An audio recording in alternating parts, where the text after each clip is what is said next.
Мүмкін достар, іскер азамат тобының YouTube пен бизнес курсының 3-ші сабағына келдік. Бүгін біз өзіміздің ашқан YouTube каналымызды әрлейтін боламыз, яғни әсемдеу жұмыстарын жүргізетін боламыз.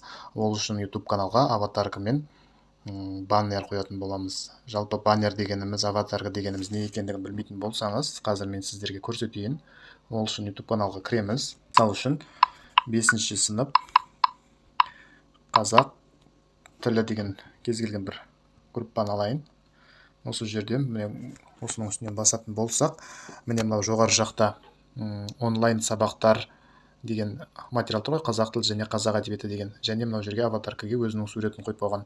Біз де қазір өзіміздің YouTube каналымызға осындай аватарка жасайтын боламыз. Ең алдымен біз соткамызға Canva қосымшасын жүктеп алуымыз керек. Міне Canva деген қосымшаны осының үстінен басамыз. Міне осылай ашылғаннан кейін біз мынау поисковикке жоғарғы жағына жаңағы ашқан каналымыз бойынша, мысалы үшін мен кеше матч YouTube баннер деп жазам. Бізге осындай түрлі баннерлер шығарып береді. Осы жерде назар аударсаңыз, мына жерде платныйлар да бар, оларды алмаймыз. Біз өзімізге қажетті мынау жұлдызшалар қойылған, олар бесплатный. Осының үстінен басамыз, өзіміздің алғымыз келгенде. Осы жерден ең алдымен түсін өзгертіп алайық.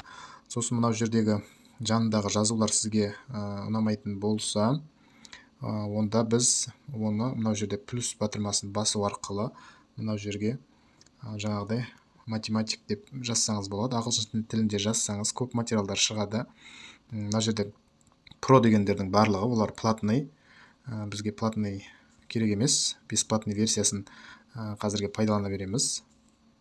Немесе осы жерде сіз өзіңізге қажетті материалды таппайтын болсаңыз, мына элементы дегенді басатын болсаңыз, осы жерге де жазасыз. Мысалы үшін матч деп жазамыз. Міне матч деп жазсақ, осындай түрлі графиктер шығады. Фото керек болса, мына жерде міне фото енгізуге болады.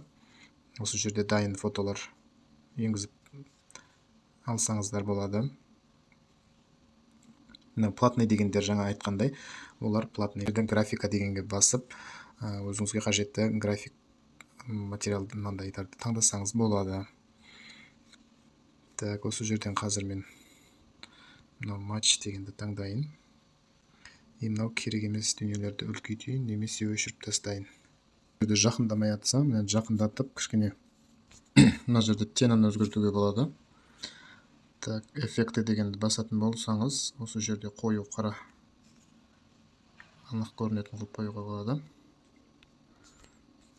Міне менің баннерім дайын болды. Енді осыны скачать ету үшін мына жерде скачать дегенді басамын. Сосын мына жерде мен түрін таңдаймын. Жаңағыдай скачать деген батырманы басам. Міне жүктеліп жатыр. Ал енді біз аватарка жасау үшін осы жерде жоғарыда 3 точканы басамыз. Создать дизайн дегенді басамыз. Одан кейін баннер YouTube дегенді басамыз. Өзіміздің цветімді таңдаймыз. Сосын жаңағы мынау жерде элементы деген жерге барып, жаңағы матч деген жазуды ала қоямыз.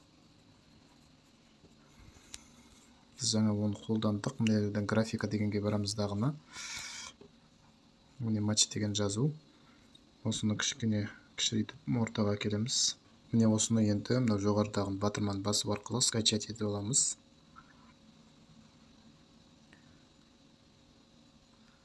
Ал енді осы жасаған баннерімізді және аватаркамызды өзіміздің YouTube каналымызға қоямыз.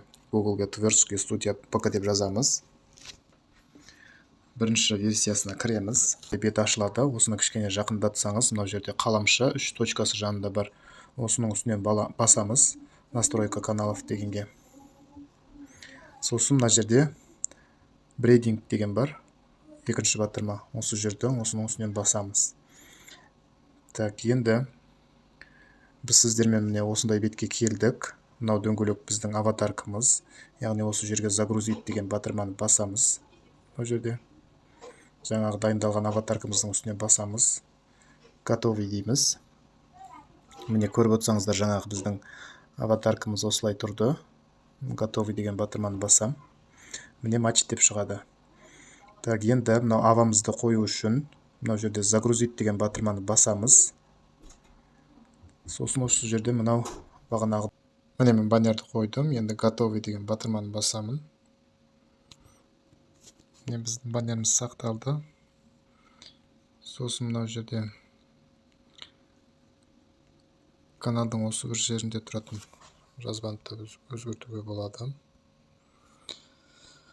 Ол жерге мынау жазбаны қояйын. Матч дегенді. Міне енді осының барлығын жариялау дегенді басамын. Перейти на канал дегенге басамын енді. Каналға өту. Онлайн сабақтар деген сақталды. Группаның авасы тұр. Осылай өздеріңіздің каналдарыңызға аваларыңызды қойсаңыздар болады. Керек емес жерлерін алып тастап, немесе кез келген уақытта өзгертулеріңізге болады.